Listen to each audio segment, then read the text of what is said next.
This is Motorsport Radio. Join the conversation.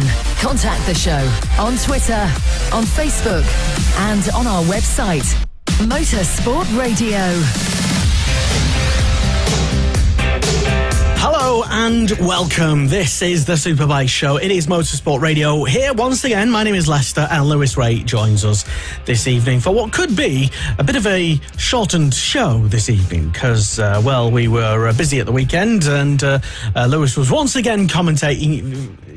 Lewis, you seem to be commentating every single week this month. Yeah, I can't really complain about it. In total, it's been 4 weeks, 4 different racetracks. So what more can you really ask for? Well, you're still young, I suppose. You're not really. He'll learn, won't he? He'll just travel in, But he's already gotten into the stage where he's sleeping all day Monday, so he's getting there. But yeah, we were at Fab, both myself and Lewis. Fab Racing, the Road to MotoGP Grassroots Championship and unofficial feeder series to the R&G British Talent Cup, which is on this week. But who will be riding for whom? Will Rhys Stevenson be even at Donington? Big rumours tonight emerging that he might, but we'll bring you more on that later if you're a payer of attention of such things. But it is BSB at Donington Park this weekend. We'll give you a bit of a preview on that later on. And all the latest fallout and goings-on from the Northwest 200 that struggled to sort of... trying to dodge any mentions of controversies, Lewis, is going to be a bit difficult in tonight's show, but we'll try and do our best. Obviously, this show doesn't like courting controversy. No way. But we may just dip our toe into some of what Glenn Irwin's been saying on social media today. He's been taking on all those, armchair racists. Keyboard warriors. And some such. But anyway, because we're live this Tuesday evening, get in touch with us and have your say. If you think we're talking rubbish this evening, or especially me, then you can correct us and let us know. And, literally have your say. We'll try and read them all out, all the messages and stuff. We got the communication device here, which I will check into immediately. And, so let us know. Right, lots of stuff to get through, I think, this evening, Lewis. There was the small matter of the... did you know that MotoGP had the 1,000th race? Small little nugget of information. I don't think anybody's mentioned it. No, not at all. It wasn't like it was plastered all over the graphics and in the really commentators around the weekend. They should have advertised it and pushed it a bit more. Exactly, yeah. I mean, such a prestigious occasion as their 1,000th race. I mean, come on, guys, do a better job of promoting it. Jesus. But yeah, no, it did happen. And it was Le Mans, or the French Grand Prix, as they call it. Tell us the big headlines, Lou. Yeah, so the biggest headlines is that Marco Bezzecchi has won the 1000th Grand Prix and he extends his championship lead. He was joined on the podium by Jorge Martin and Johan Zarco, making the French fans very, very happy. Marc Marquez returned this weekend and he would fight for the podium positions throughout the French GP, but he would eventually crash out of third position with just 2 laps to go. Oops. And in Moto2, Sam Lowes qualified in pole position for the second weekend in a row. And so the Moto2 race will get underway. There'll be a red flag and Sam would be forced to start from the pit lane after not making it out in time. So it would allow his teammate Tony Arbolino to take the race win. In Moto3, Danny Holgado has won another Grand Prix for himself at the French GP in another classic Moto3 race with a disappointing weekend for the Vision Track team.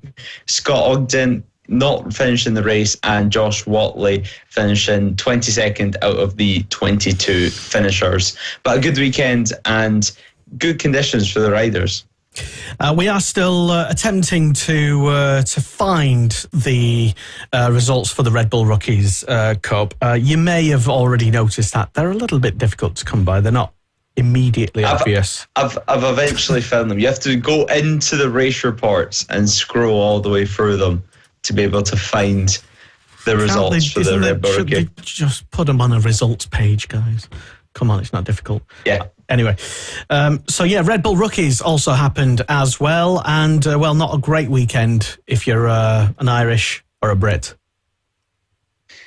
Yeah, I mean, on the good side of things, it was Eddie O'Shea who finished inside the top 10. He finished in 9th, so a good result for him. But Casey O'Gorman, he was fighting for the race lead and crashed out the race. I've not yet caught up on all the Red Bull Rookie actions, I will admit, but I have seen quite a lot on social media from Casey himself, and it was just crashing and on the opening lap or opening 2 laps of the Grand Prix. So, yeah, he'll be disappointed with that one.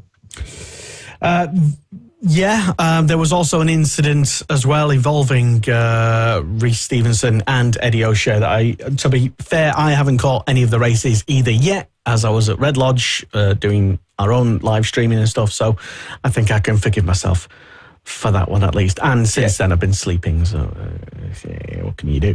Talking about Rhys Stevenson for the second time in tonight's show in as many minutes, there's rumours that he may be back in action this weekend, but where?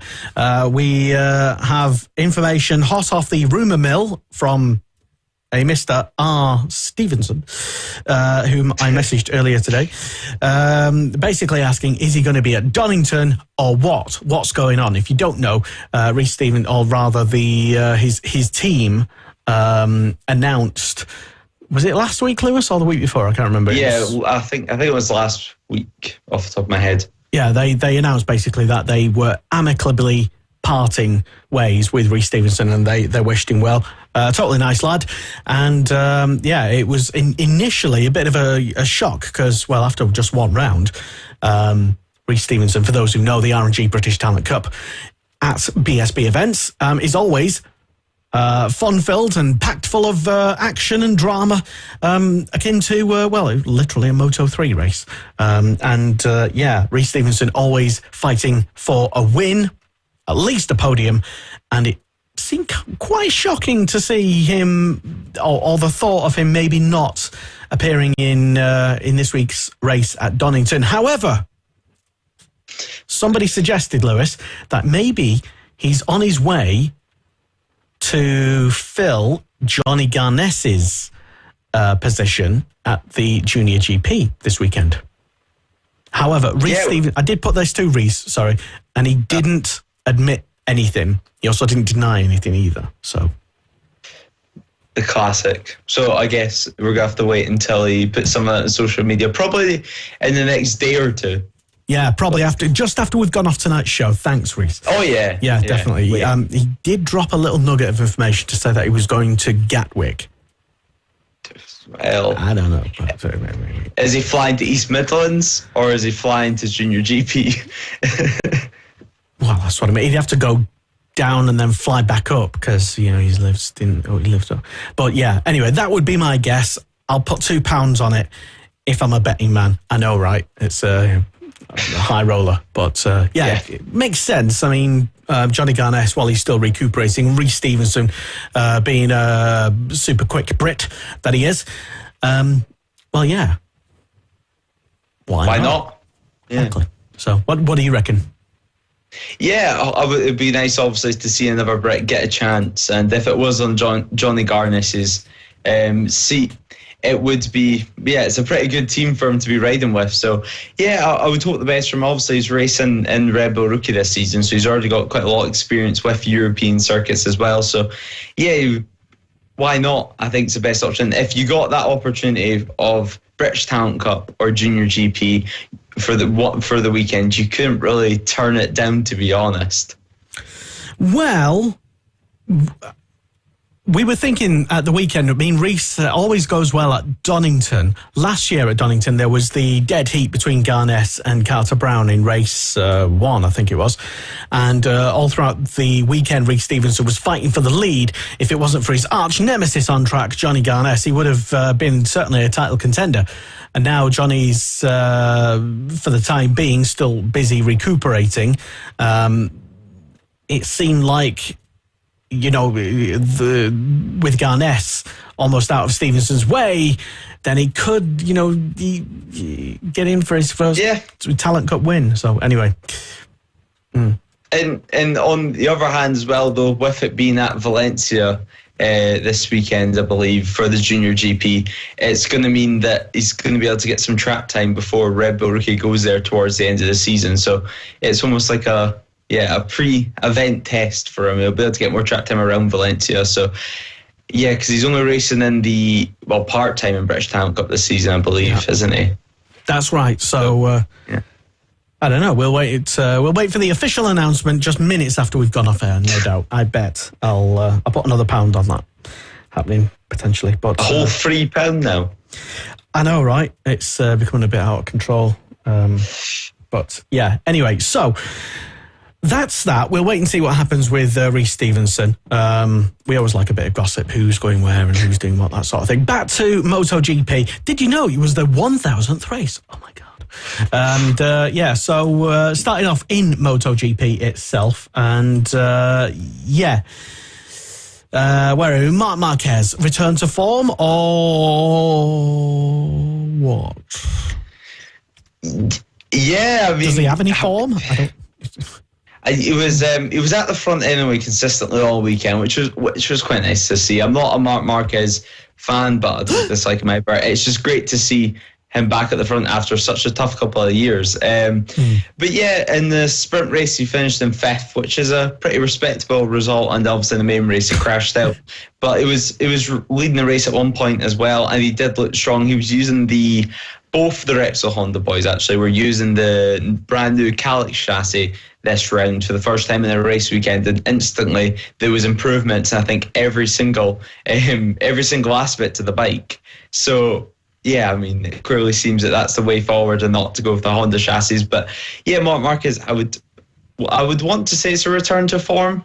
I don't think we're too far away. It's certainly whenever we get to tracks like Germany, which everyone knows that he gets along with, everyone knows that he's always fast at, that we could see, a cheeky race win for Marc Marquez. But yeah, I've said it before, and I'll say it again, I guess, that I don't think obviously we're ever going to see him have the dominance like he had in 2019, etc. But I think that we can see him become I think we can see him return to form, but be less of an alien, I guess you could say. It's going that way anyway. He's going more to the front. We're seeing battling, but we're not seeing him able to blitz the field and basically have the field in his control. He's having to fight for it.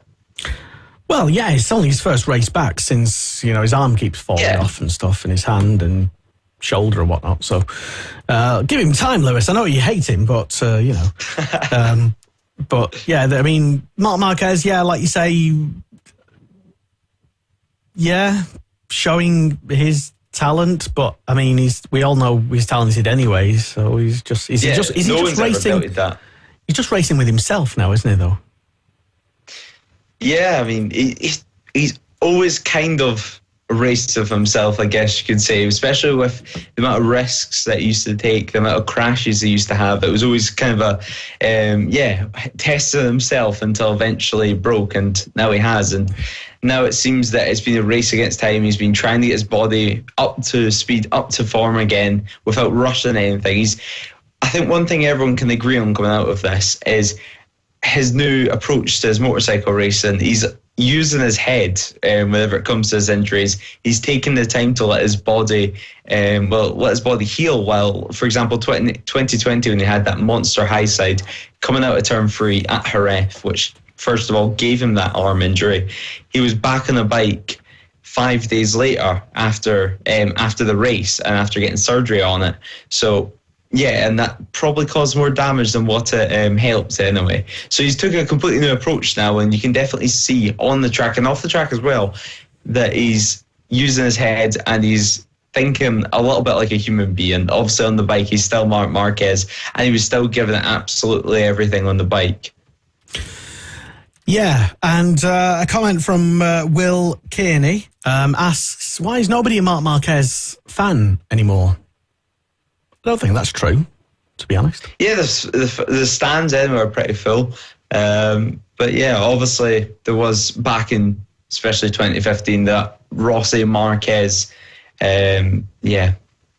there's quite a lot happened in that season. But Rossi and Marquez weren't the best mates, and I don't think many of the fans were best of mates. And you had many Rossi fans hating on Marc Marquez, many Marc Marquez fans hating on Valentino Rossi, and it was pretty bitter anyway for a couple of years. And it seems that there's still some people that haven't forgive Marc or haven't forgave Valentino Rossi either. But there's still plenty of Marc Marquez fans. He's definitely one of the most supported riders, especially after all of this.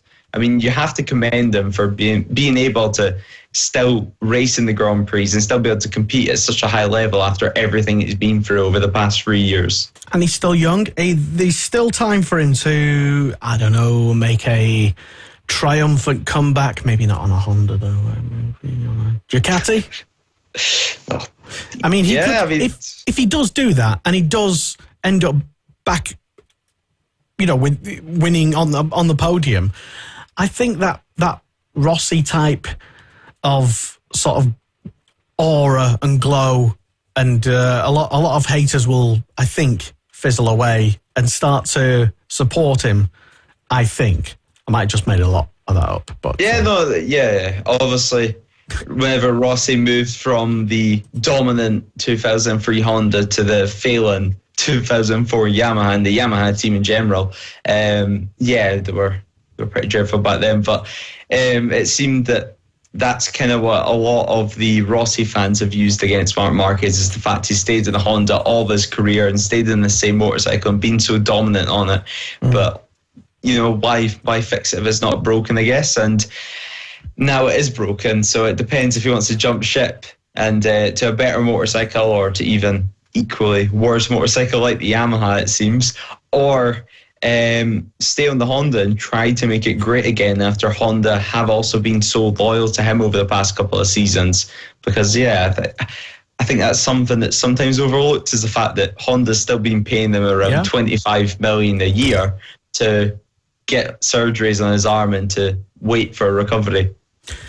Yeah, that's true. And it seems like from, some of the comments that other teams have been saying this season, that nobody else will come close to paying anything like that for a second-rate Marquez if he was to join their team. So if it's from a money point, I mean, if you're Marc Marquez, are you really riding for money anymore? As a competitor, and I'm not, you probably think, well, now is the time to actually prove myself and, do a Rossi and bugger off somewhere else, find a different challenge and then win on that. And then I can properly prove to the fans, I think either or, even if he can get back to winning ways on the Honda again, if he can fight for championships on the Honda again, I think that's still going to be, in my opinion, equally as impressive. Because we've seen, for example, how Joan Mir, how Alex Rins, although Alex Rins has got that one-off race win this year, it's clearly not been consistent after the last two rounds. He's not been anywhere near that pace. So if he can fight for championships again on a Honda or another motorcycle like a Yamaha, like a KTM, it's still going to be as equally as impressive anyway, from my point of view. But no one really wants to pay that salary anyway. 25 million a year, it's a pretty hefty lump, especially whenever you have, for example, in Ducati's wing, 8 riders, which are all extremely fast and all can fight for podiums weekend in and weekend out. Well, watch this space, because if Lewis Ray is correct, then he'll be off to Ducati next season. I mean, it would be the dream. It probably would be the dream pairing, but Ducati have probably slightly too many talented riders on their motorcycles at the moment, it would seem. Well, that's not to say that they'll have all of those in place next season as well, is it? Yeah, well, there is... if you're going to pay Marc Marquez's salary, you've got to get rid of a few, a bit of deadwood and stuff. I mean, there was last season the rumour of Jorge Martin going to Yamaha for quite a while, but would you really want to be moving off a Ducati onto Yamaha is a real question at the moment, because, well, they're not looking too strong in themselves. Well, it's all about predicting the future rather than the here and now, because you don't know what they're developing, you don't know what Honda are, working in the background of, and there's always the potential for them to come back, isn't there? Stronger. Yeah, there is, but Yamaha, the thing about Yamaha for me is the fact that for many years and for majority of their whole Grand Prix career, they've always struggled slightly on straight line speed. And certainly since 2015, 16, 17, they were still pretty much competitive, still able to use the turning to their advantage while they were still dead in top speed.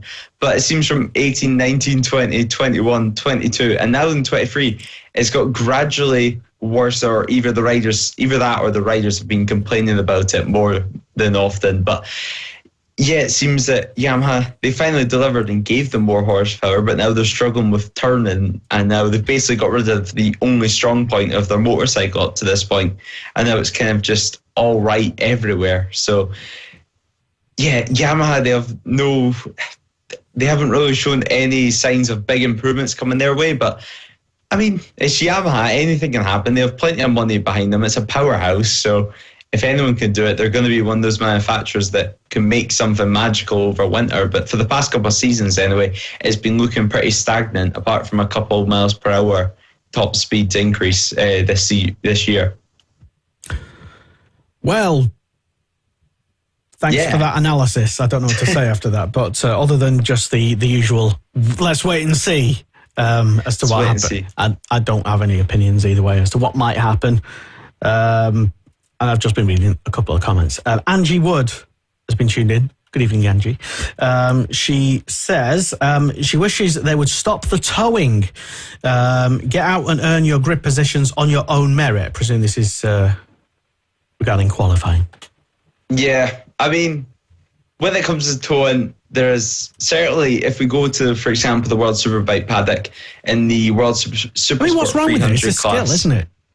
Yeah, well, it gets to the point where it gets dangerous when riders are on the racing line going slow and waiting for this one rider, and then you have another rider coming up to them and then slowing down. It gets up to 5 or 8 riders in one corner just slowly trundling around waiting for this one rider to follow.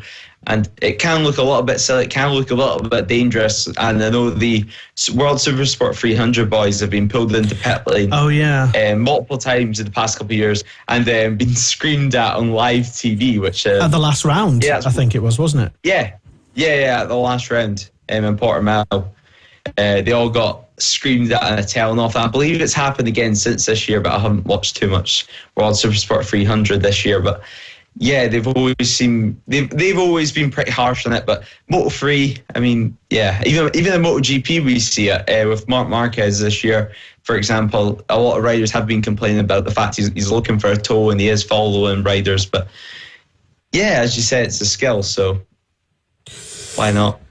Exactly, why not indeed? So, right, Lewis, you seem to have frozen on my, on my screen. See that. There you go. Rather unfortunate position. But anyway, we'll just wait for that to refresh. Well, let's skim over that. Yeah, let's not. We'll just say it's radio. And yeah, but anyway. It's frequencies and all that, yeah. Yeah, technical issue. Don't get me started on technical stuff. Anyway, so yeah, MotoGP then. We're still talking about that and getting over the Marquez thing. The actual race, have you seen it or highlights of it? Because I know you were busy doing other stuff, Lou. Yeah, I came back on the Monday and watched all of qualifying, all of the sprint race, all of the main race, and Moto3 and Moto2. So I've caught up on practically everything except from Red Bull Rookie and Moto E. So yeah, in between the sleeping anyway, I've managed to watch some.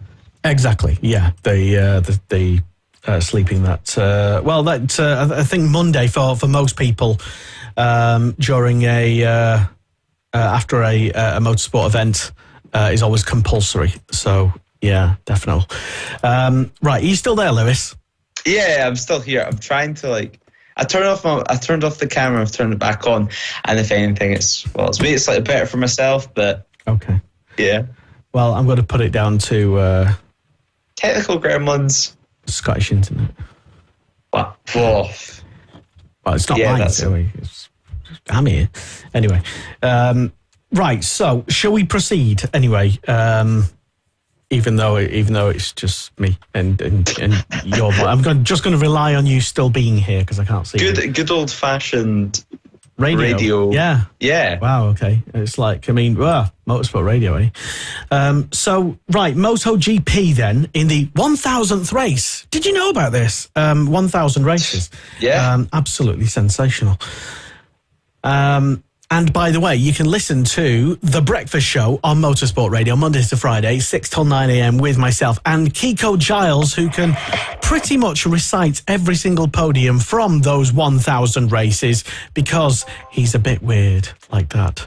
A movie was made about the Rain Man or something like that. That was amazing memory.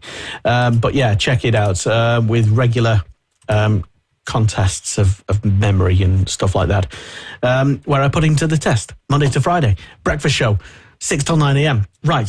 So yes, what was I talking about? The 1,000th race. Yeah. Then Moto 2, you mentioned regarding the Brits. Well, Jake Dixon, he had a race. Well, he finished 5th in the race. Is that a good 5th or a disappointing 5th, do you think? It's in the middle. Yeah, I think that's Le Mans been a track that he's been fast at. Le Mans been at that he's even led at until I'm slightly back here, kind of. Hello. But it slowly started itself out. Hello again. But yeah, it's been a track that he has always went fast at. He's led at it in 2021, and yeah. I expect him to go well. I even expect him maybe to fight for the podium this round. But 5th place is still a very respectable result. It's still plenty of championship points, and it's still at the front as well. I mean, 5th place, and to be exact, he was 3 seconds away from the race win.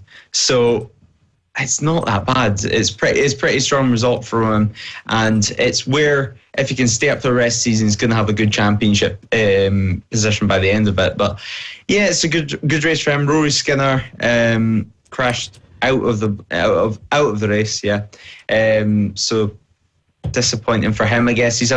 He's probably the most amount of crashes that we've seen him have all year so far from Skinner. It's a learning year, isn't it? So. Yeah, it's a learning year, exactly. It's on these Dunlop Moto2 tyres, which are a real pain to learn because you get no grip and no temperature in them and no feeling if you don't push hard enough until you're on that knife edge where you almost crash, like we've seen a couple of times this weekend. But yeah, same with Sean Dillon Kelly, his teammate. He had a couple of crashes this weekend as well, so it's pretty testing for the American racing team. But Sam Lowes qualified on pole position this round, and very impressive.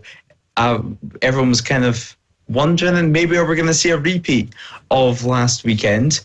And then the race came along. He started on pole position, and there was a crash between Manuel Gonzalez, Albert Arenas, and Aaron Canet, where I believe it was, Aaron Canet high-sided, and basically the other two bikes of Canet and Gonzalez ploughed into it, and then they all three of them went flying into the gravel trap. The race was red flagged. It was a pretty horrific crash. It was a nasty crash anyway.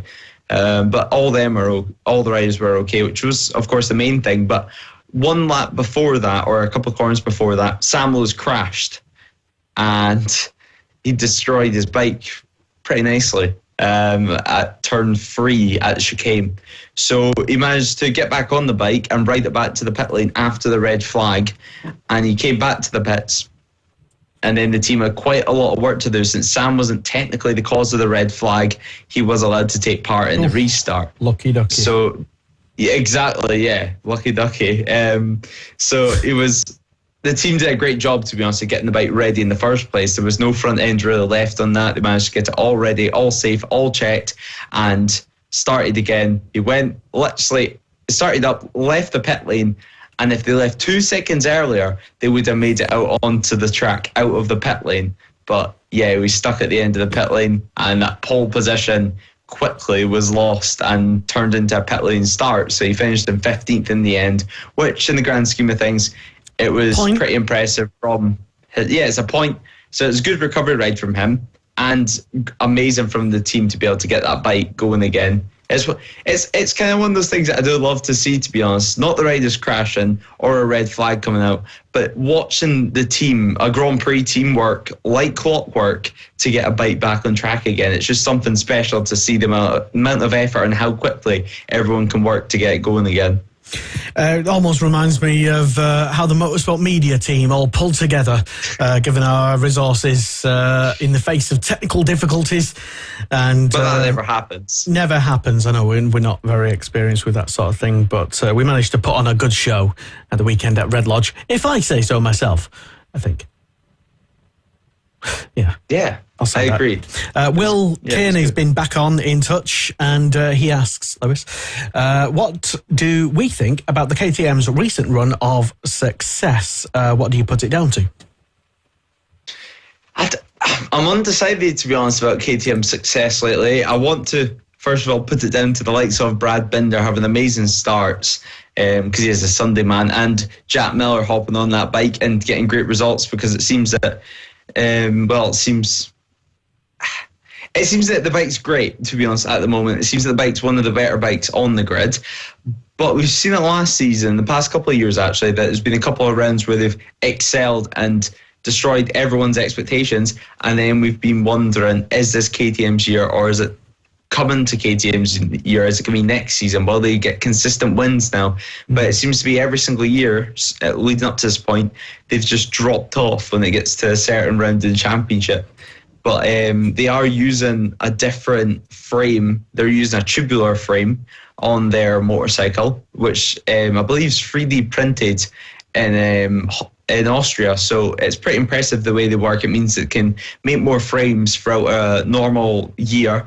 And with the frame, I believe it's made of steel off the top of my head. I might be wrong in that one, so don't quote me on that one. But with everything, with it being a tubular frame as well, it means that whenever conditions get hot, whenever then the conditions get cold for another round, the performance and the feeling on the bike mainly can change dramatically from a rider perspective. So it means that one weekend the riders get an amazing feeling, and then another weekend they don't. And that the great thing is, since the frames are 3D printed, they could add a tube into the frame, they could add more metal, take away metal, and it would be done in practically half the time compared to a normal standard frame, a conventional frame that you see all the other manufacturers have. But it seems that now they've managed to get everything sus, and they've been able to fight at the front consistently. So I don't know what to put it down to just yet.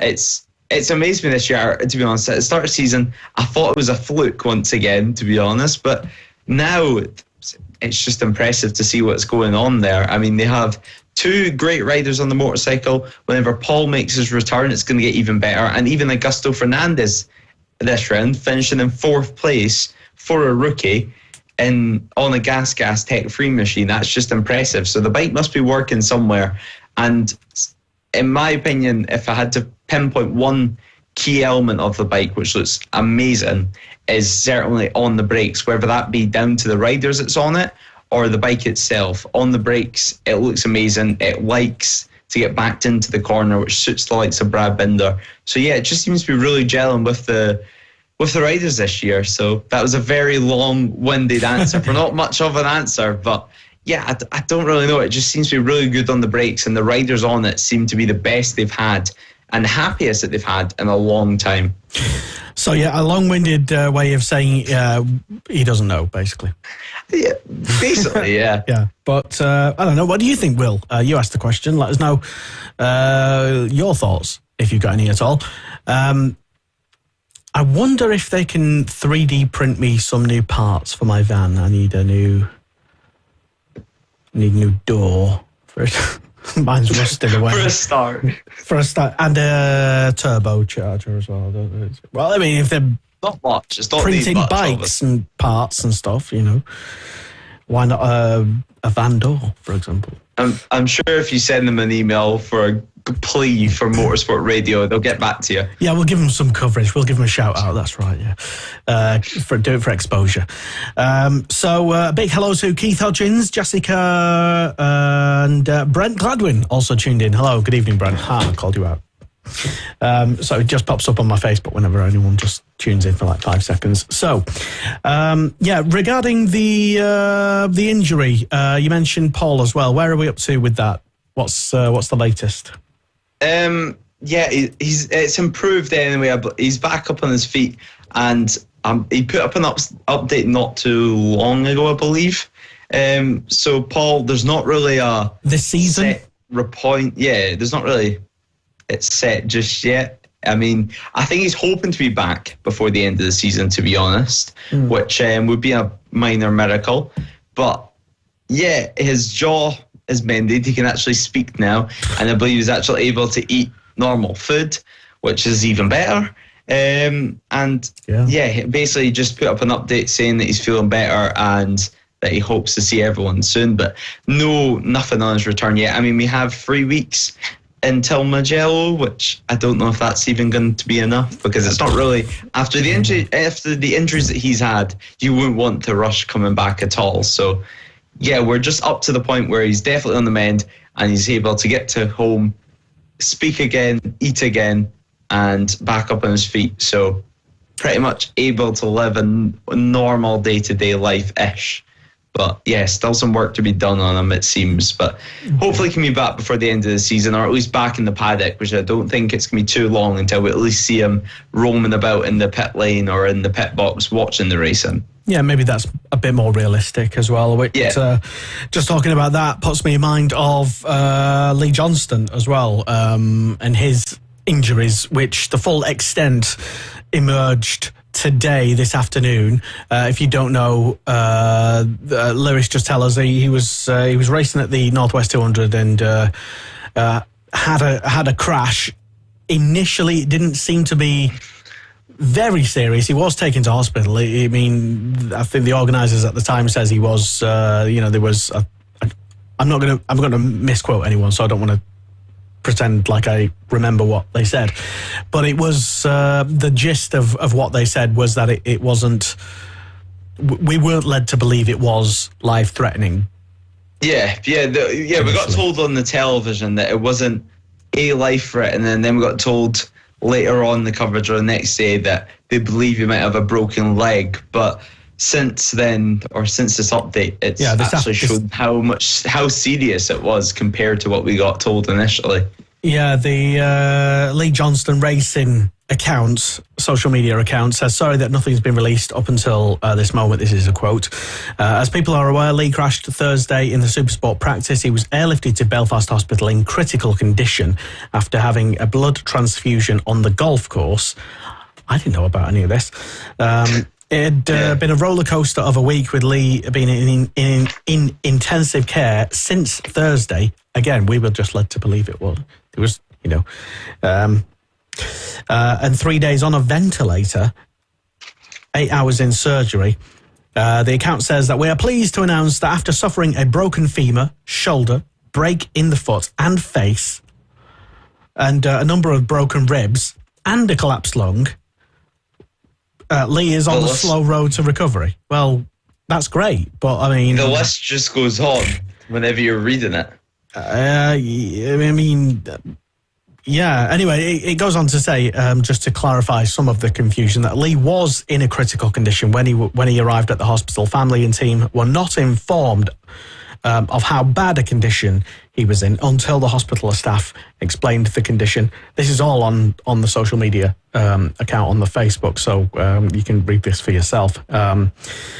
And they weren't aware of what the information was released to the public, so a bit of a slight miscommunication, I would gently suggest, with the best of intentions, of course, because we all want him to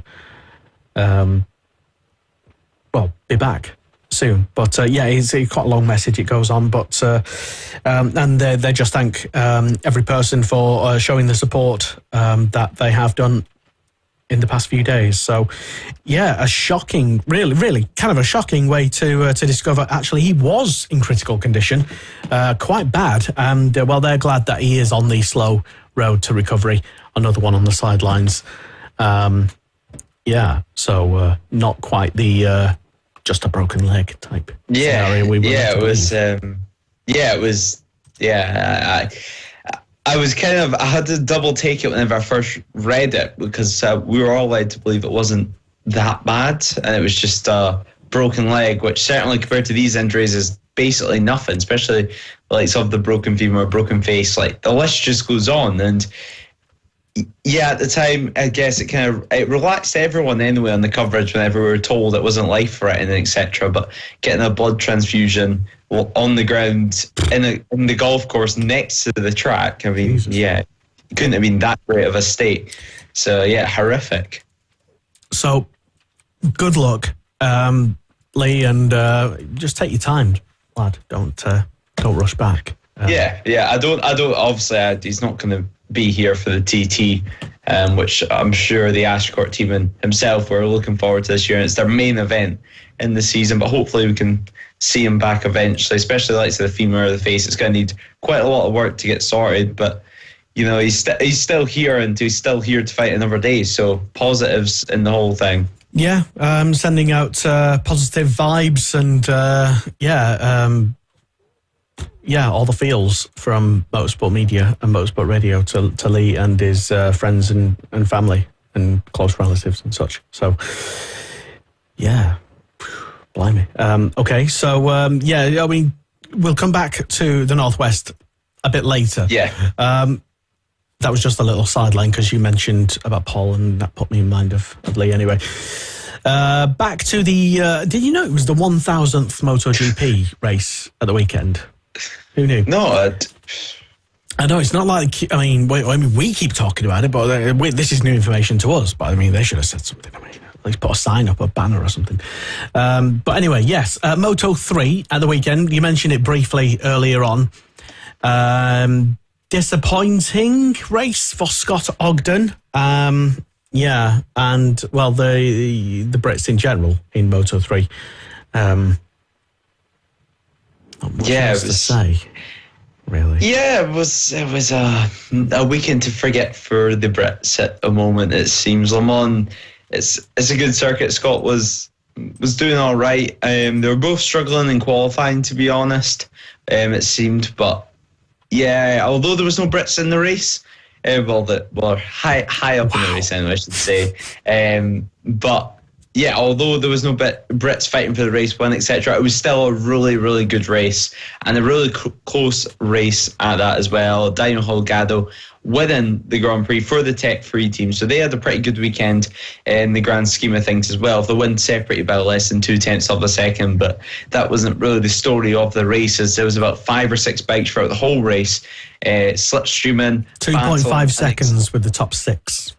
Yeah, but they were battling, slipstreaming, and exactly what we're expecting to see from a Moto3 race, to be honest. And I enjoyed it, although it wasn't, for example, the 18-bike battle, which we've seen previously in years gone by. It seems that now we're getting smaller groups of riders, but they're just as exciting and they're just as aggressive anyway. Dennis Ontrun finishing in that 6th place on the end of that top group of riders, really.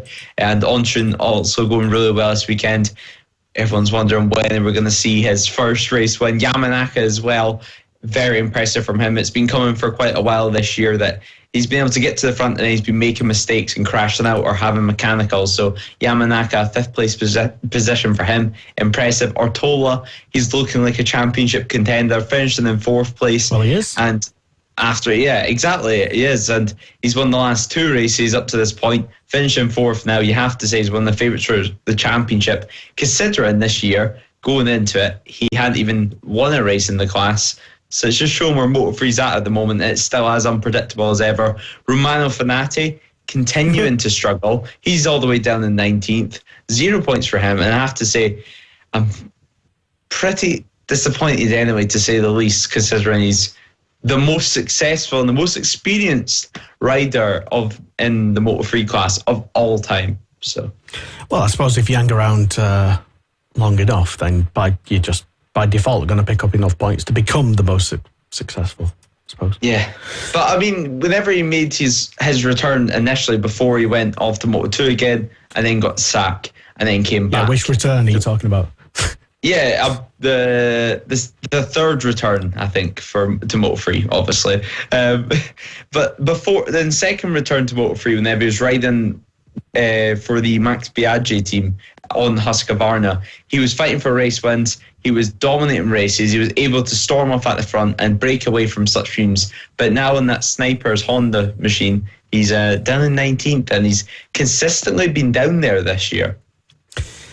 Yeah, it's almost like that edge that he used to have has been sort of ebbed away a little bit, but that might have been the same edge that also made him phenomenally dangerous.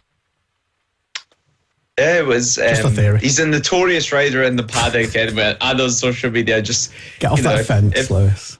If you're new to MotoGP, just search for his name, go to YouTube, and you'll see him pulling some front brakes in Moto2 and turning off bikes, kicking other people's bikes. Quite a lot that's went down. He got dropped from the VR46 camp as well.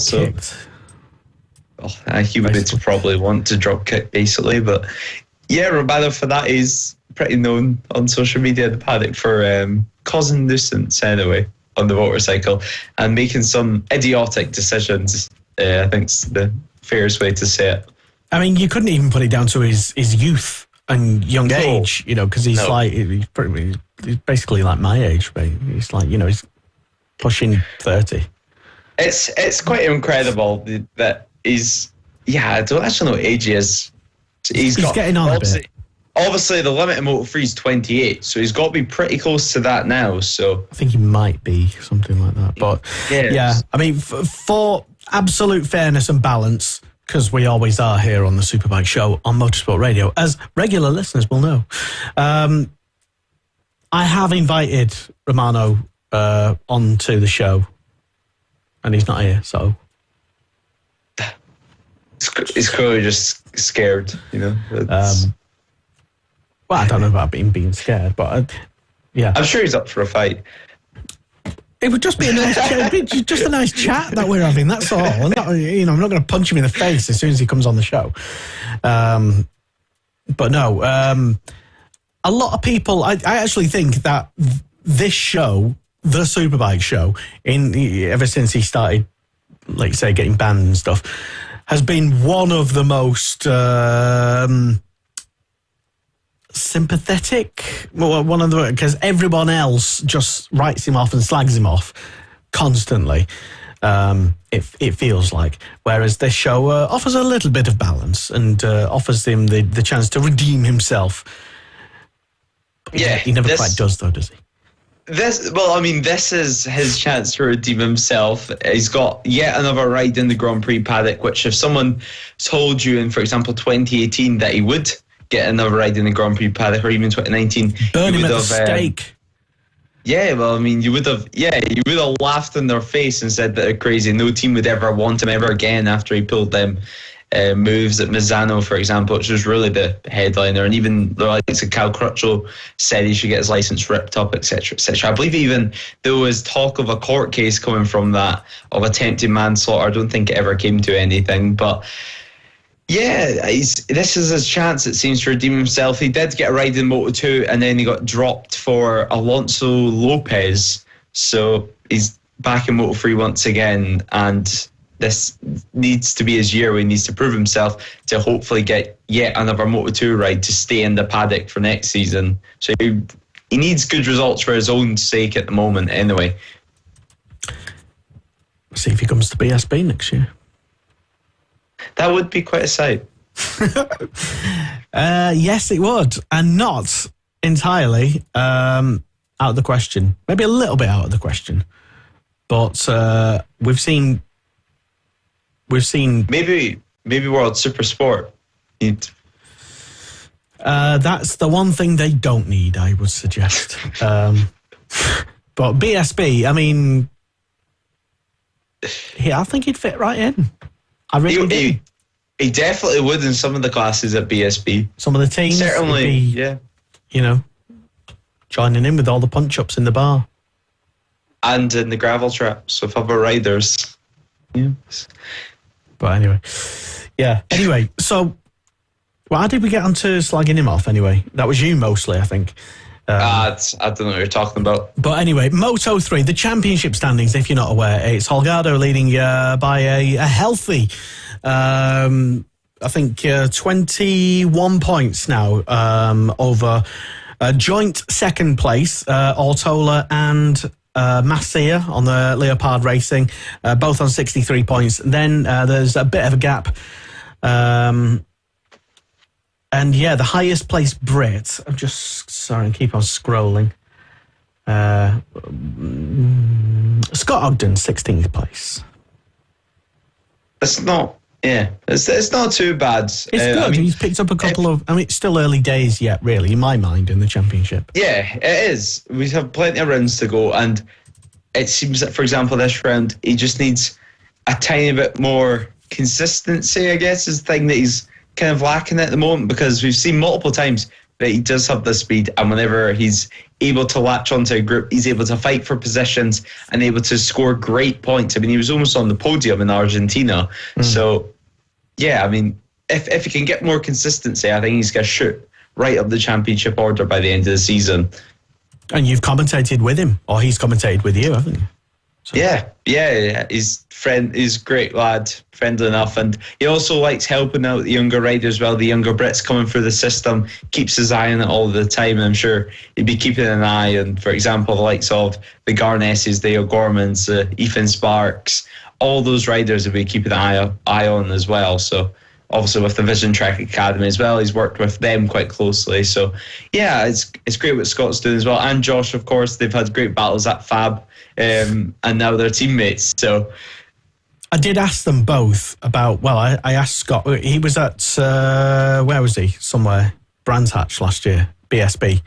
And he was at Fab at Hilton Mill last year. I did ask him about the last time he was in Fab, and those two, Watley and Ogden, were bitter rivals for the championship in the, is now the LS2 Helmets Mini GP70 British Championship, the premier mini bike class before the British Talent Cup in the UK and on the road to MotoGP. And I think, less so now, because they've had like a while together in Moto3, and they've sort of, dare I say it, gelled almost as much as you can gel those two personalities together. But yeah, they definitely remember way back when, all those years ago, 2016 it was, I was there. It's like, if you it's just one of those memories I'm sure they don't like to be reminded about by people like me. But, hey ho. Just once again goes to prove that Fab Racing, if you're in a position to decide maybe which mini bike championship you might want to start your career on, well, Fab's really the only place where all the superstars of tomorrow go to race today, Lewis. Yeah. Been working on some slogans. But yeah. Will we see them be used later on in the season is the real question. Well, who knows? I mean, yeah. Well, already Marco Holt is racing in Spain, and Ethan Sparks as well. Won a race at the weekend, didn't he? So the first ever Brit to win in that class. It was part of the Spanish Superbike Championship, one of the junior classes off the top. I can't remember the name off the top of my head because it's in Spanish, but yeah, it's great to see any Brits doing well across the board, and in different countries, and beating some of the fastest young riders in the world at the moment. Ethan Sparks literally going over to Spain and beating the Spanish. So yeah, our ladder system that we, I think, collectively started in this country in like 2016, 17, 18, just now starting to actually show those results with those kids. And it started, of course, with Scott Ogden, Josh Watley, and the like. So there were others before him, of course. Danny Kent and Scott Redding, and Brad Ray, of course, who's now in World Superbikes. But you get the sense now that there's more of that class of like 2016, 17, 18, 19, just starting to really come through, and the actual results are now starting to show from that era. Anyway, that's enough mini bikes talk. The future anyway of British motorcycle racing, just to finish what you're saying there, is looking probably the best that it has been in such a long time. I mean, the amount of talent that we have coming through the system at the moment, and that you can say with the right amount of luck, with the right amount of backing, that they can get to World Championship and they can be fighting up front in years to come. So yeah, plenty of young talent coming through the board at the moment. And it's really exciting times for British riders. And we've seen, for example, in the British Talent Cup grids that they're huge. And that's great to see as well, giving these riders the opportunity to race on Grand Prix machinery, learn what it's like to race with a stiff chassis, and learn what it's like to work with professional teams and professional outwinds. So yeah, I think it's exciting times to come for British riders anyway. I'm definitely feeling confident that this is certainly the most amount of talent and the biggest spread of talent that we've had in such a long time. Yeah, defo, and which puts me in mind of Johnny Garnett and his road to recovery. It was announced last week that he was back over in the UK in hospital here, beginning that road to recovery, having suffered a really serious crash in Portugal a few weeks ago. So yeah, fingers crossed. Good luck, Johnny, and the family. That's once sometimes when you're ready, only when you're ready, you'll be back at the front, back racing again, and not any time before you're ready. Don't rush back, because we don't want to see you do a Marquez or anything. So good luck with that. Yeah. So right, what was we talking about? Moto 3. Yeah. So we well slagged off Fanati. He's done with. And your best mate, Riccardo Rossi, 16th place for him. Mate. I mean, I follow him on Twitter and Insta and Facebook and wherever else he is. Yeah, I mean, he's he always seems to show like a little bit of promise and talent. He goes well in testing, for example, sometimes. But yeah, just maybe next year's EG. I don't know. He was looking well in testing. You don't rate him? No, I don't know. I mean, he goes well in testing, as you said, and he just seems to drop off the face of the earth anyway. And Kaito Toba as well, his teammate finishing in front of him. And Toba, he's been one of those riders which I haven't rated. I haven't rated the highest anyway. Certainly whenever he was in the CIP Green Power team, but now he's really impressing me. He's scoring points. He's fighting for top 10 positions. And Riccardo Rossi just needs to, he just needs to get his finger out, I guess, as we would say over here. Get off Instagram and on the podium or something. Yeah, I mean, the thing is as well, Moto3, there's not really a slow rider in the class. Oh, there is. Would you like to name any names? No. No, I wouldn't. You sure? Yeah, pretty sure.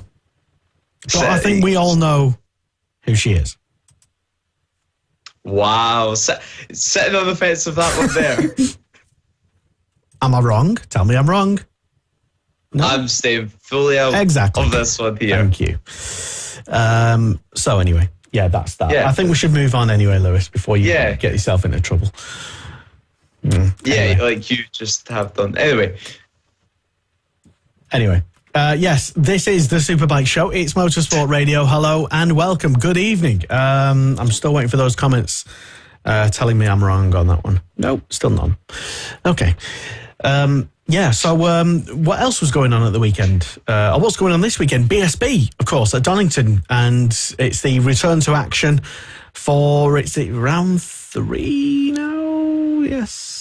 Yes. Forgetting now, yes. I mean, Silverstone, that was the last BSB round I was at. It seems like so long ago, but it wasn't. Oh, it probably was, actually. Seems like a long time ago. But what are you most looking forward to this weekend, BSB? I presume you're going to be all over it on the telly. Yeah, just at the telly this weekend. Oh, what channel is it on, by the way? All of the people on... It's on Eurosport, funnily enough, and it's also on the Discovery Plus app, where you'll be able to watch all the races and qualifying session, all uninterrupted, and potentially, hopefully, like we've seen at Alton Park, the Super What Sport. channel is the TV on? Can someone answer me that? What channel is Eurosport on? Someone asked that. I think they were just taking the piss. It's every round. Yeah. Well, I sometimes allow those comments just because it's a bit of, pre-weekend fun, but it's always, it's either going to be on Eurosport or Quest. Occasionally. Or Eurosport. Or it's definitely on the Eurosport. Until, God, and I'm not looking forward to this, until Eurosport closed down, changed their name, TNT. And then all hell will break loose. TNT. Cue the music. Oh, the Facebook is going to explode then. But, yeah, I did see an advert for the TNT Sport. It's going to be a lovely pink and black logo. And apparently, by the wording of their advert, nothing's going to change apart from the name. So apart from the name, the channel, the location it's on, the presentation team, the whole look and feel to everything, and the fact that everything's going to be a lot more expensive. Probably. Nothing's announced. Might have just made that up. But probably we all know. I did read that they have no immediate plans to change the pricing. But also, that's also very vague because... That's a red flag right there. Does that mean we don't have any immediate plans to announce anything, but that means there will be an announcement. Yeah, eventually there will be, but does that mean no immediate plans to change Eurosport pricing or the BT pricing? Well, it's the Discovery Plus app, Thunder Plus, whatever it's called. TNT Plus. I'm just confusing things now. Yeah, it's going to get it is going to be confusing. I believe it changes in July. So yeah, the perfect time to really mess with the sports season. Mid-season. Yeah, great. Amazing. Yeah. Okay, well, we'll get onto that and we'll probably dedicate a full show to just having a whinge and a moan about it. On the week of the change. Yeah.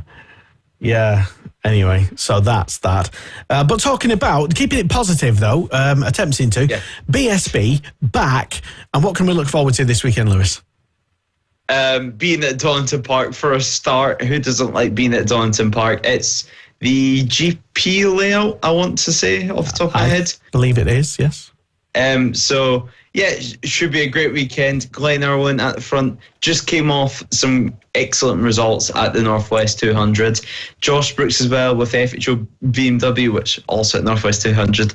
Some slight controversy, but we'll get into that pretty soon. Yeah. And he's also going extremely well this year on the M1000 RR. And Tommy Bridewell as well, looking extremely strong. Both PBM boys back at the front. Haslam, will he finally get that first race win of the season at Donington Park? We have to wait and find out. Kyle Ride as well. He's always went well at Donington Park, being able to fight for race wins. O'Halloran, he's had a pretty up and down start to the season. He looked good at Silverstone.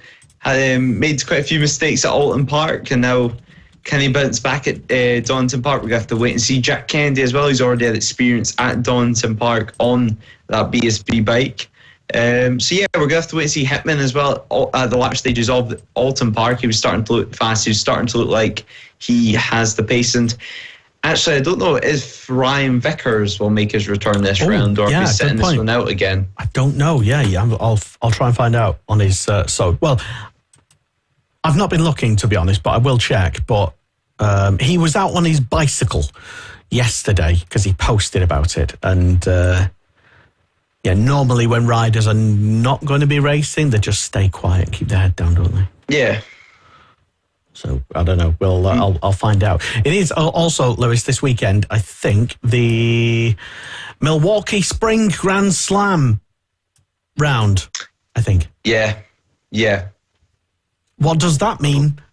I believe that means, off the top of my head, I can't remember the exact figures involved, but it's if a rider wins a certain amount of races during the Milwaukee Grand Slam, they'll win a certain amount of money. So, yeah, the big prize is away now. That went away at the end of Alton Park already. So I'll try and find the exact figures at the moment. Yeah, sorry, I kind of dropped you in that a little bit.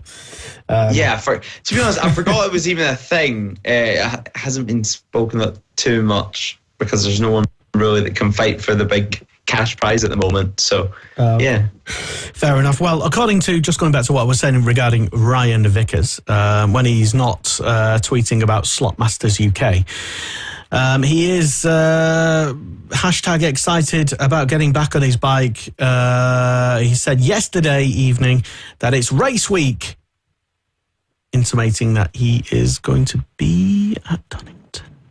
Yeah, I would say so.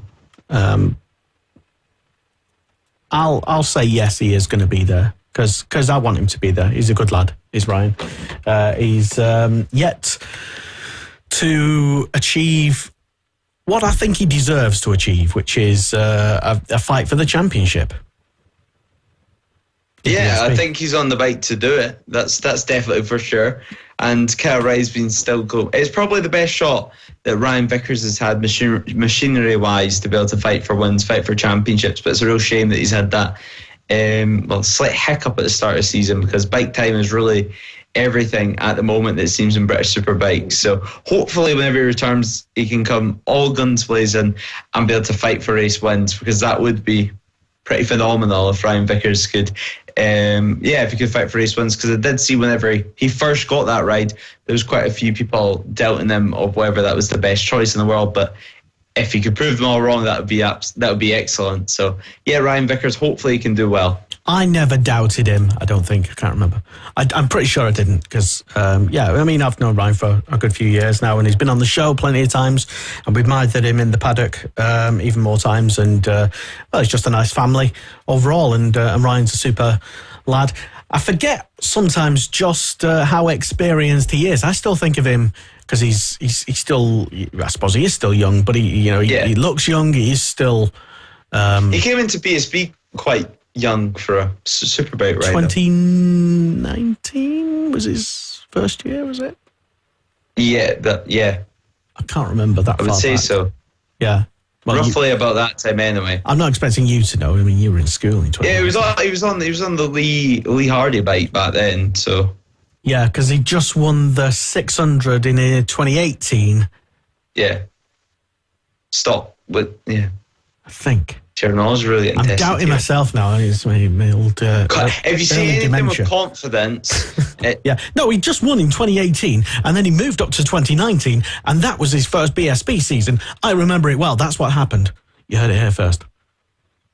I found the exact figures as well for the Milwaukee Grand Slam. Totally not change the subject away from this confident conversation, but at the start of the Milwaukee Grand Slam, which took place at across Alton Park and Donington Park, it was basically, if you win a certain amount of races, you win a certain amount of money. So if a rider managed to win all 6 races across the 2 weekends, they would win £50,000 for themselves. And then if they won 5 of the races, they would win £25,000. And any rider who won 4 races would win £10,000. So where are we up to with that? So right now, going into Donington Park, there's still 3 contenders for the Milwaukee Spring Grand Brooks, Slam. And Bridewell, is that right? Yes. Okay. Yes. I'm just going off what it says on the website. Oh, right, okay. I thought you got that off the top of your head there. I was well impressed. But, yeah, so they can win the £10,000. So it's not as exciting as winning £50,000, but still, I don't think I'll take it if you know saying no to it. Yeah. I mean, if no one wins 4 races, I mean, maybe you can just contact Stuart, say nice words, little rise. It has to be really nice words. But good luck to either Erwin Brooks or Bridewell, and whether they end up celebrating. I wonder if you see like a super extra celebrating. I wonder if they know about it in that moment, or they get told afterwards. That they've maybe just potentially won 10,000. It's not really because would you know it in the moment? I don't know if you would. Maybe, but I probably would. Maybe if it's just like 1 race when you have left. Or what if there's like a coming together and on the last lap between all 3 of them and none of them win it? A boxing match for £10,000. Oh, yeah. Anyway, but it's not allowed to enter that one. Yeah. So I don't know. Let's see. It's an interesting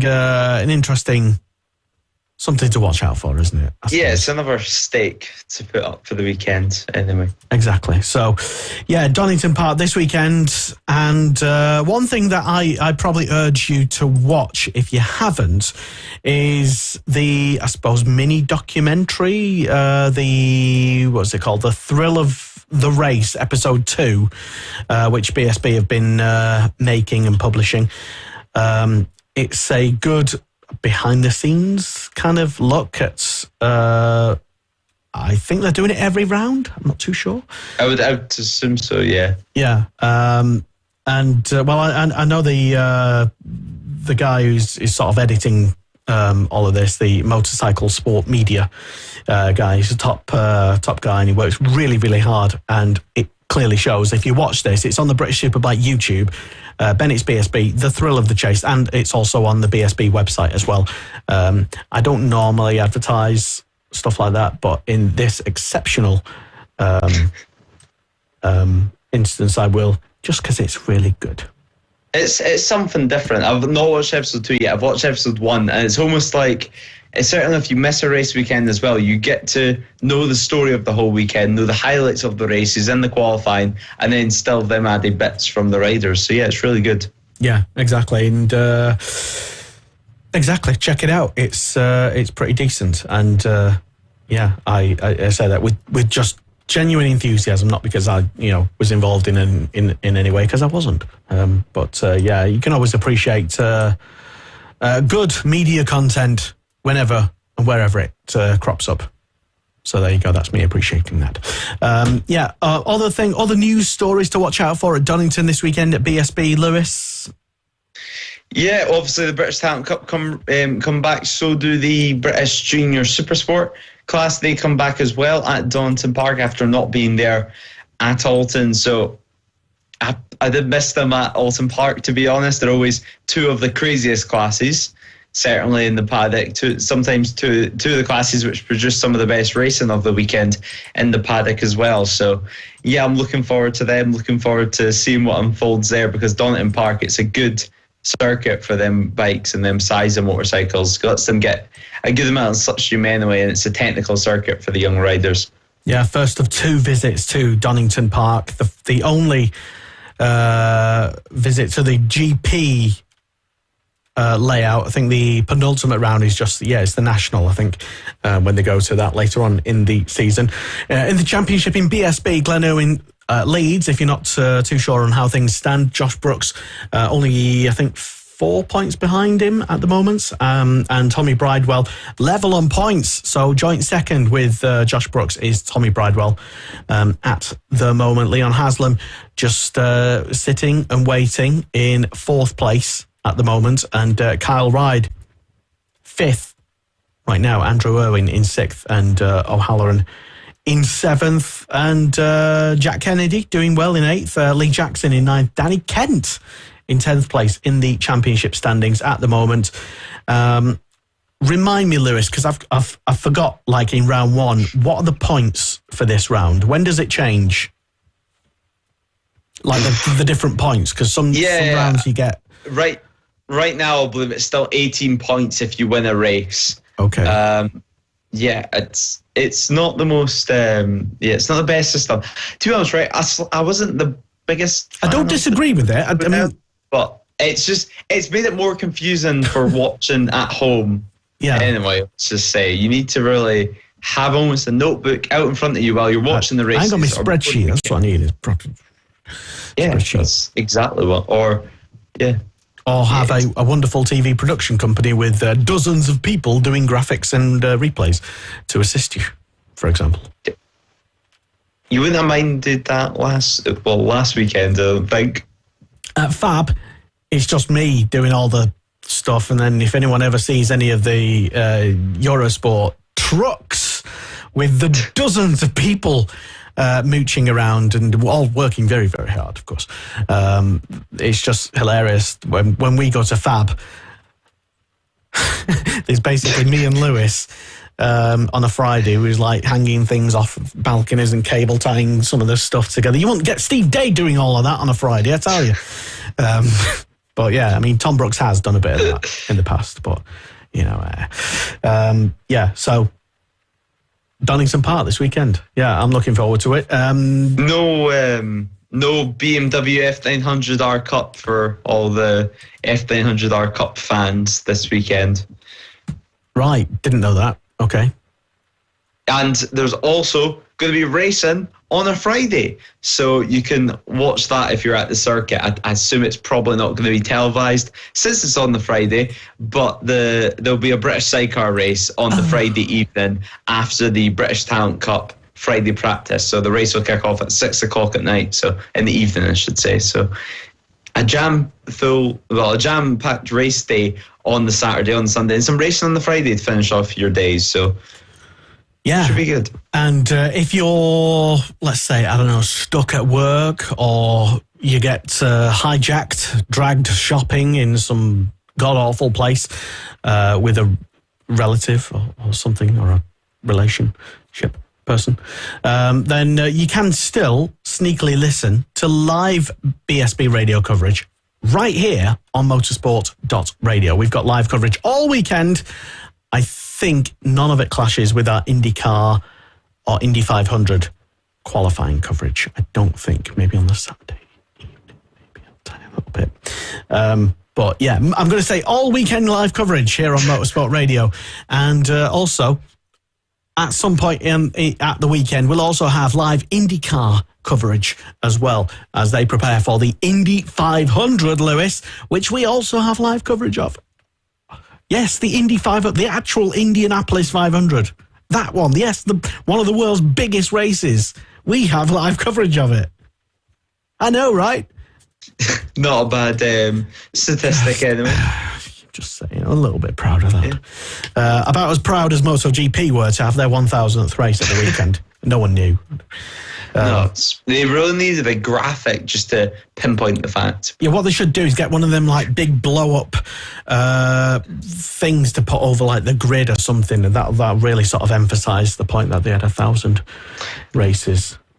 Yeah. Something like that. Before going back to BSB for the points, it's the normal season where it's 18 points. Right. And for what would be showdown time, and we get all excited about the showdown coming into place, and it'll be podium credits and all that jazz, it then changes back to the traditional 25 points for a race win, where then it would be upped again for the season finale at Brands Hatch. So it's 2 rounds.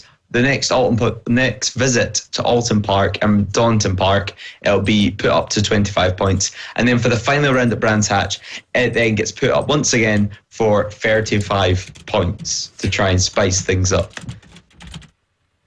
Yeah, okay. Whether it will is another thing. Fair enough.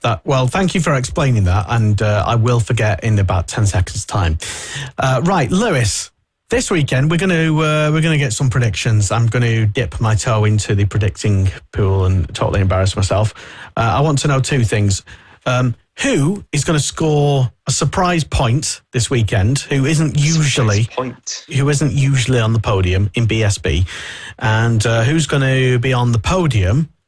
Who isn't normally on the podium? So maybe not one of the existing top 3, or let's say top 5, for example. Yeah. Maybe let's call them an underdog, someone you wouldn't necessarily think of automatically. And who's going to be a winner? Just pick one winner from one of the races. So, go. So, winner, unexpected podium, unexpected points, if I remember that correct. Okay, yeah. So I thought we'd talk about this beforehand. Sorry, I just made it up. That's not. I am not waffling to stall at all right now. At all. But so winner. Do you want me to go first? Have you already thought of this? I've half thought of it, which is. Okay, right. I'll let you go first. Okay. Well, I'm going to say points. Storm Stacey, because he's always there or thereabouts, and I think it's his local track. I think. I'm going to say is. Podium. Podium, that's an interesting one. I'm going to say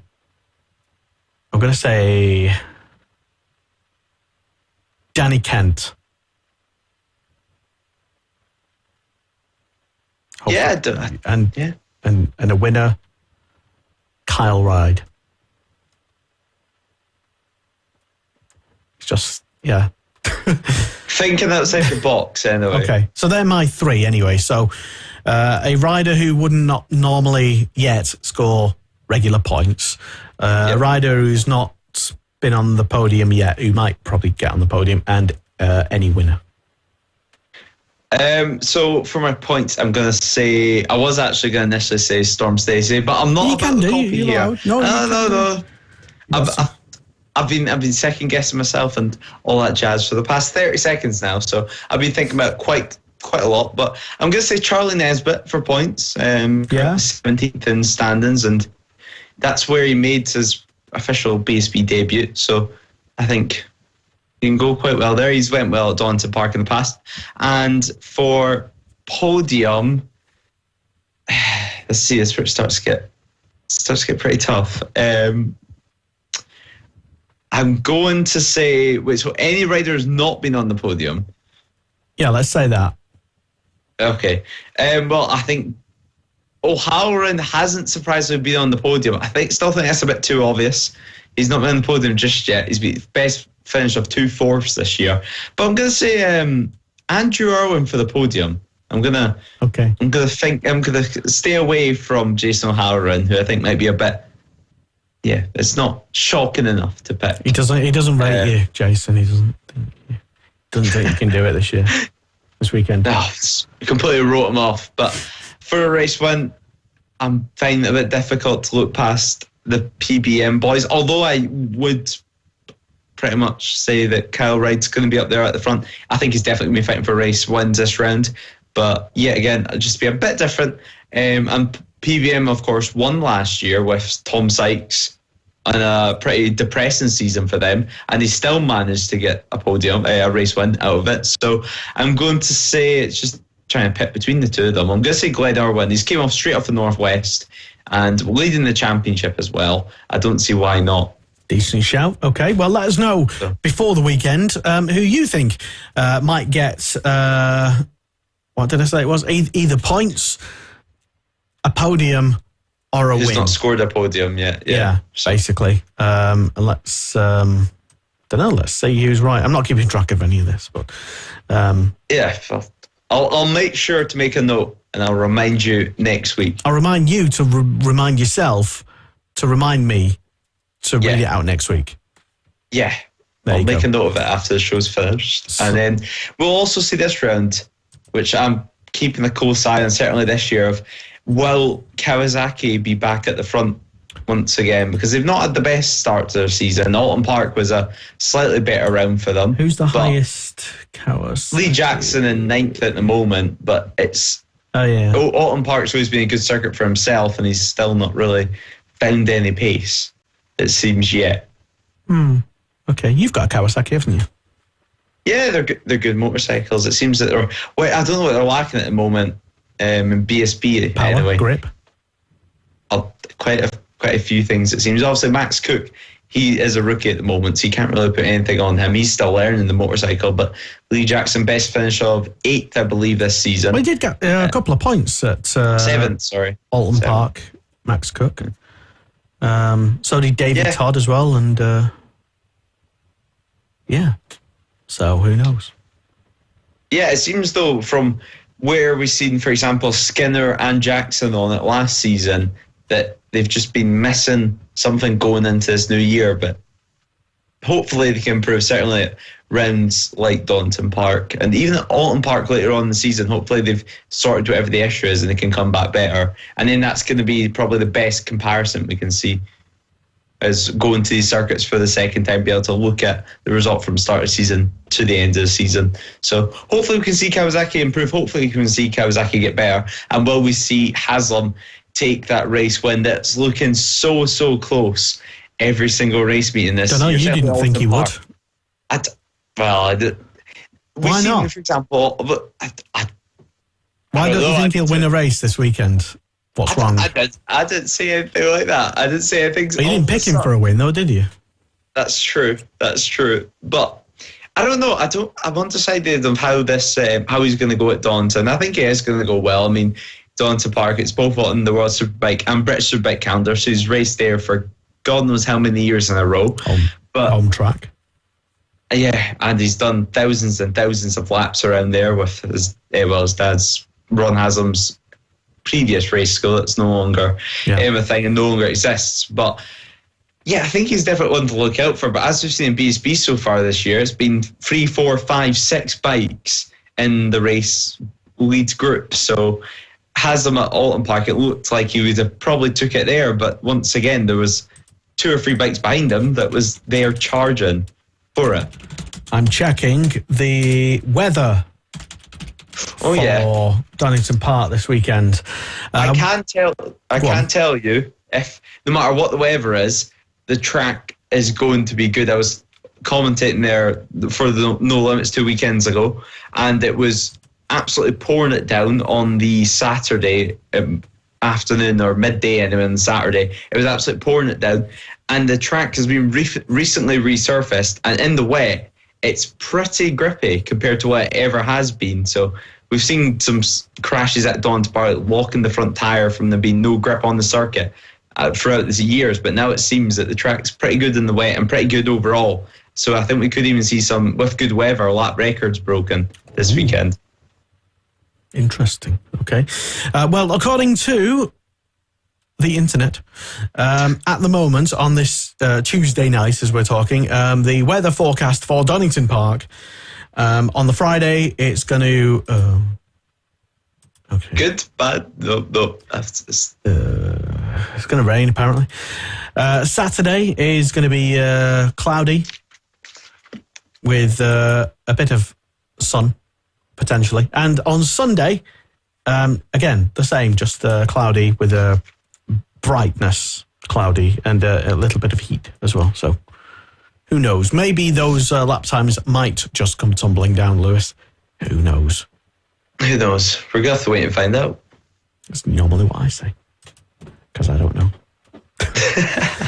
So yeah, BSB this weekend, and Donington Park, the full GP circuit, and a full weekend of action, and it's all live here on motorsport.radio, so you can take us with us. Yes, it's on TSL timing, and but yes, you can also listen to us on your phone, on your smart devices and stuff, and secretly listen. It works basically. Our website and our web stream work really well on your phone. You can listen to it in the background; doesn't go off normally, so you can just discreetly listen to us. And a lot of people do actually when they are out and about. Driving, for example. Some people work actually on the Saturday and Sunday, Lewis, believe it or not. So they can't actually get to watch the Eurosports or keep an eye on the TSL. Yeah, just stick Motorsport Radio on. Go to motorsport.radio and press play. Simple as that. That simple? Yes, it is. Yes, it definitely is that simple. Or you can just Google BSB Radio and we will pop up number 1. Google. Thank you.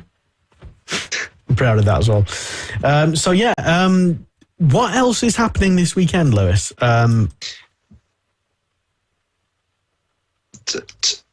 only know of BSB. That's what my weekend is all about this weekend. Yeah, obviously we'll be working there in the paddock, but this weekend, motorcycle racing wise anyway, there's not too much more on. There is Moto America on this weekend as well, but apart from that, that's really about it. There's not really too much more going on. Fair enough. And we'll leave the most controversial moments that we've been putting off for all the rest of the show till now. Northwest 200. That happened, yeah. Yeah. Would you like to lead off of this one at all? No, not at all. I'll let the expert yourself talk about. Take myself a hole. No, it's just refreshing people as to what happened. I mean, we did already talk about Lee Johnston and the shocking update, really, downgrading his condition from broken leg to critical condition. But we've since found out, today, this evening, a few hours ago, that he is on the slow road to recovery. So, I mean, there was that. But tell us about, Lewis, the we've got to mention it, the tyres and the wheels and the disqualification and how a team ended up turning up to, you explained it really well at the weekend, I think the bike that they turned up with technically was in some ways, because of the type of wheels that they had, was technically in some ways sort of correct, but in other ways it didn't match what the technical regulations said. Is that roughly what happened? That's roughly what happened. Basically the FHO squad turned up with their full gazebo, full lorries, complete support. Hitman, Brooks, I believe Brian McCormick may have also been there, but anyway, they turned up for the weekend and they passed their bikes in scrutineering, went away for all the practice sessions, all the qualifying sessions on the Tuesday night and the Thursday morning. And then Thursday evening came along, time to race for the Superstock race 1 of the weekend. And then just before they went out on the grid, they were told that they wouldn't be able to race. Or anyway, if they did race, there would be a high chance that they would be disqualified and not classified in the race result. So it would basically be worthless to stick their neck on the line. Yeah, shouldn't that sort of thing be picked up during, scrutineering? That was raised quite a few times out on social media and stuff, but from my experience anyway, from taking my own race bike, etc., to scrutineering, simply it's there to mainly check that your bike's not legal, it's safe to ride. Certainly at circuits like the Northwest, it's safe to ride on, it's safe to race. But obviously some things, like if it's legal, they will pick up on, but that's more of a Stewart's decision. But I believe it may have even been a protest that was lodged, but I don't know the ins and out of that. Nothing's really, all that stuff usually gets kept behind closed doors. So yeah, it was a sad moment anyway, because on the grid they came over, spoke to Josh Brooks, asked him why he wasn't on the grid, although he was there in person. His team wasn't there at all. And Josh basically explained that they weren't allowed to take part in the event after spending the whole of the qualifying sessions riding the bike and qualifying for the event, that they can no longer ride it due to the fact that they have carbon fibre wheels on their motorcycle, which, going by the Northwest 200 regulations, is completely disallowed. You're not allowed to use it in any form, yada, yada, yada, and that's all good. So you have to use the line below it. It says that in the regulations, you have to use the factory fitted wheels that came with your motorcycle out of the showroom, which, funnily enough, for their motorcycle was the M1000RR, and that was a carbon fibre wheel. So one line of regulation says you can't use carbon fibre wheels. The next line says you have to use the factory fitted wheels. So there was no alternative listed from the regulations. There was no, if your bike comes with it, you have to use such and such wheels. There was no alternative for them. So it seems that no matter what they would be doing, they would break the regulations, and it sent one of the biggest teams home due to the fact that they withdrew from the event in the end.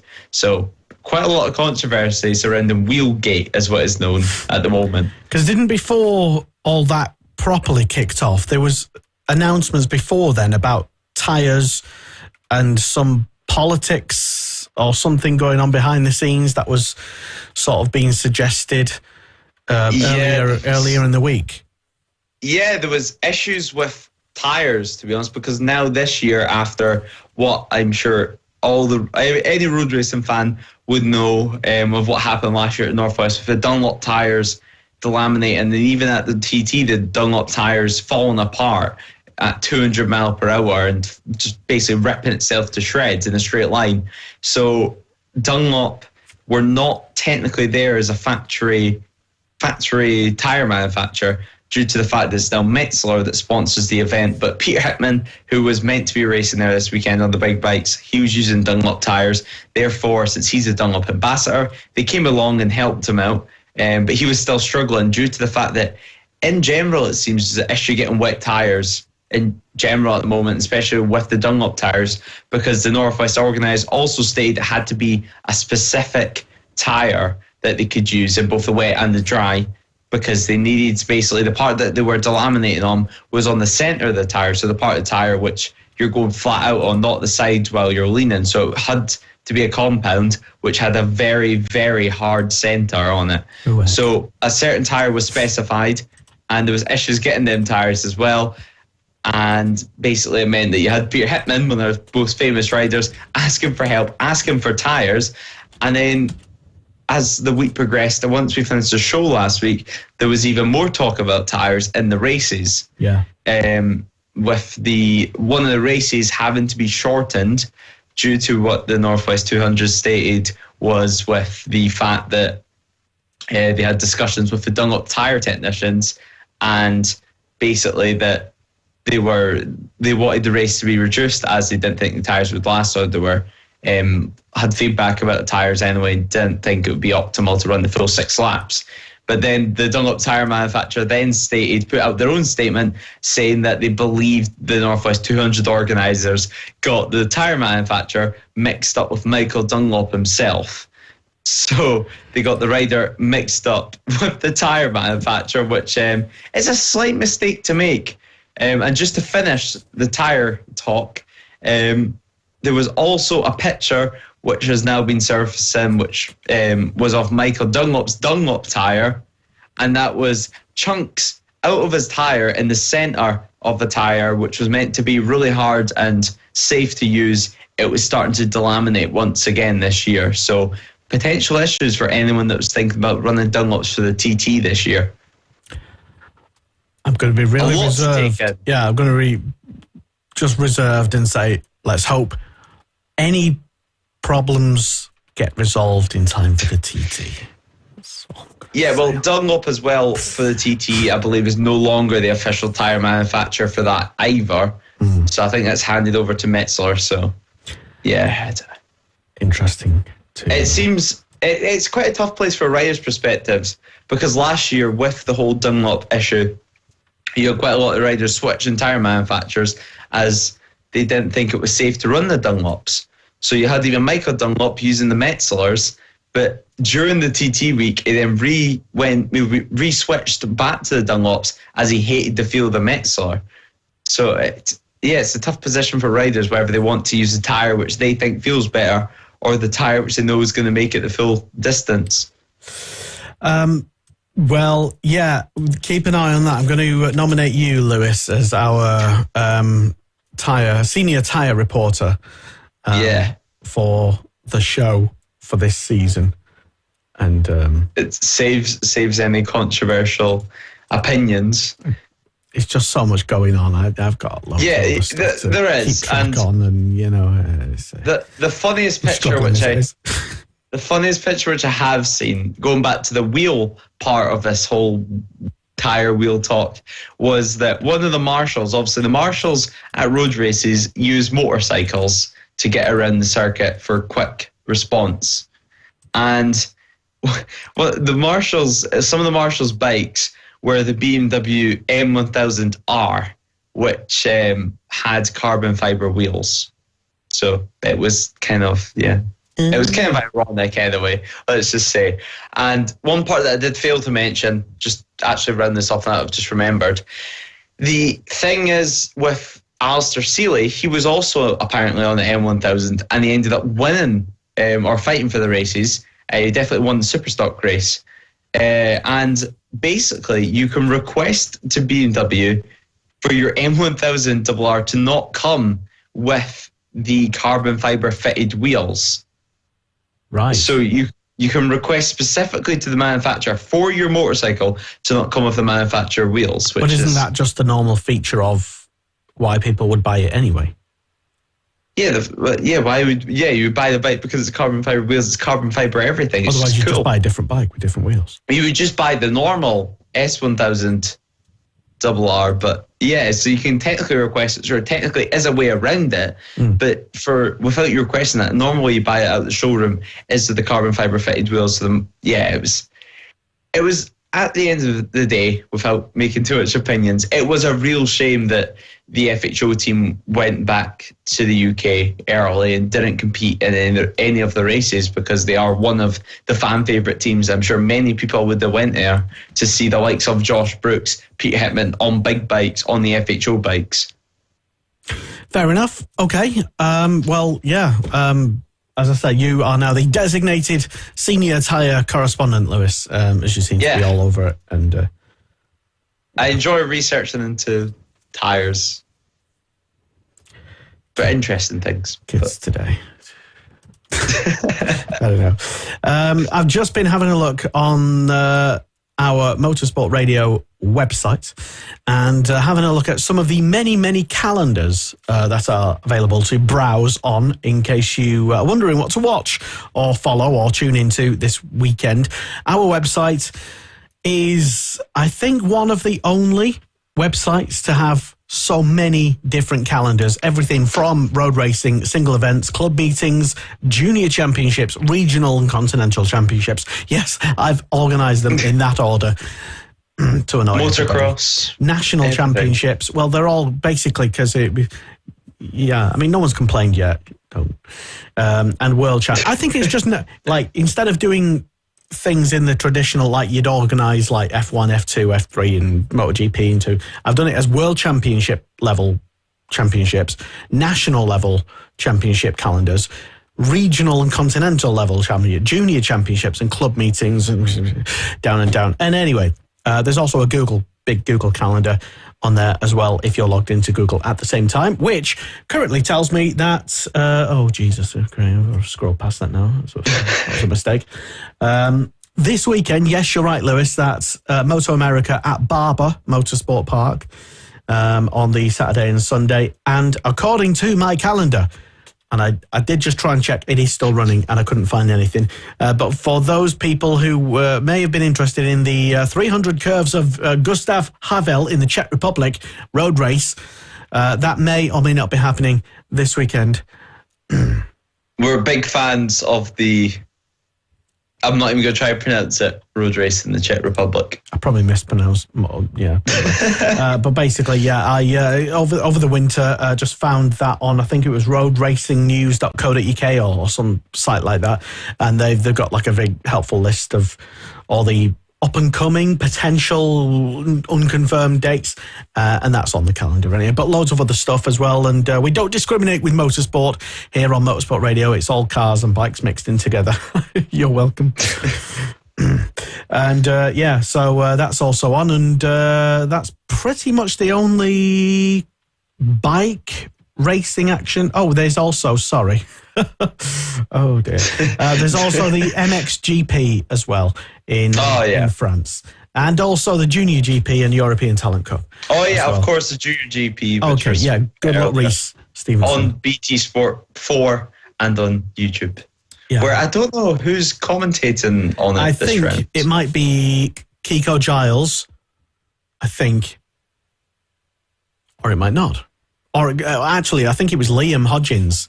It was Liam last time. Both previous presenters of this show and previous presenters of Fab Racing as well. Just saying.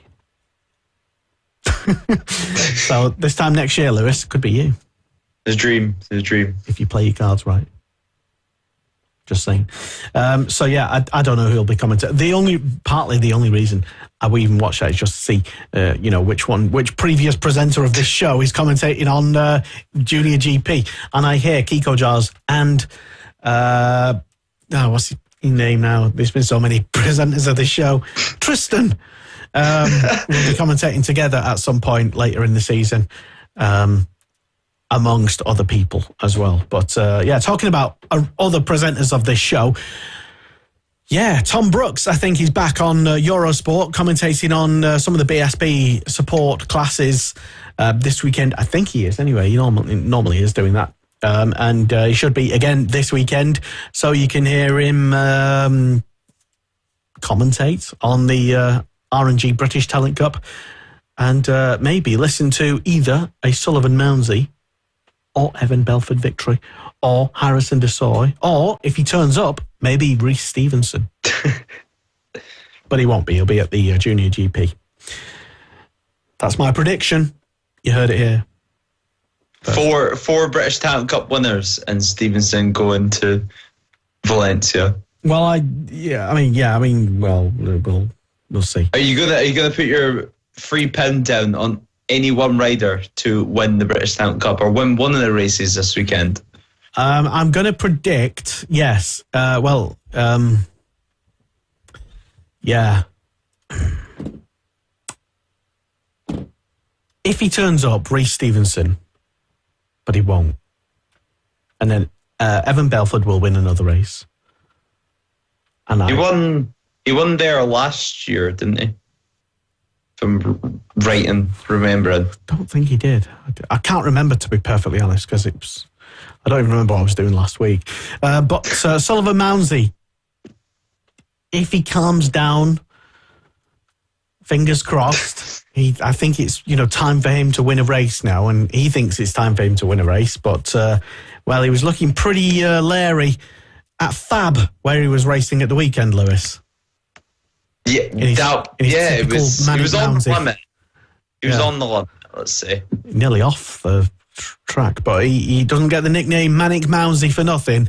And let's just wait and see what happens. I don't know if it'll be both live on the telly box, but it should be at least streamed on the Eurosports, Discovery Plus, whatever the hell it's called nowadays, TNT, something. Yeah. Live there anyway. But it should be a good weekend. I'll be there. If you're going to be there and you see me, just give me a wave and go, "Oh, you brick," or just say something nice, whatever.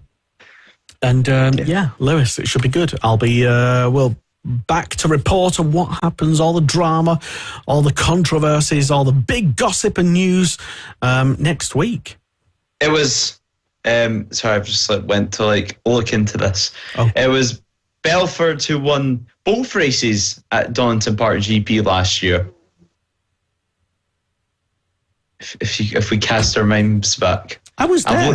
I've looked on TSL. He won both races. I did remember him on top step at least once. Carter Brown finished second in both, and Johnny Garnis was ruled out with crashing qualifying, or was it practice? Wait, there was 2 races that done it. Are you talking about the GP at the end of the year? Oh, end of the year. Oh, I was pretty out of it then. I was very ill that weekend. I was on so many paracetamol. Okay. Yeah, I'm thinking earlier in the season when there was the dead heat. Yeah. So, yeah.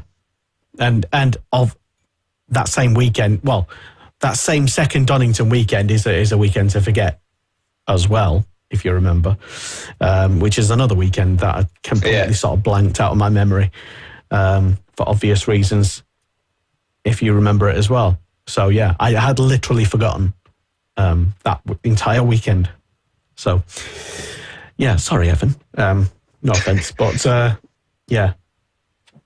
who knows what will happen this weekend. Either way, we will report on it and bring you some action and drama and find out where Reece Stevenson ends up riding this weekend. Is it taking the place of Johnny Garnes at Vision Track in the Junior GP races this weekend?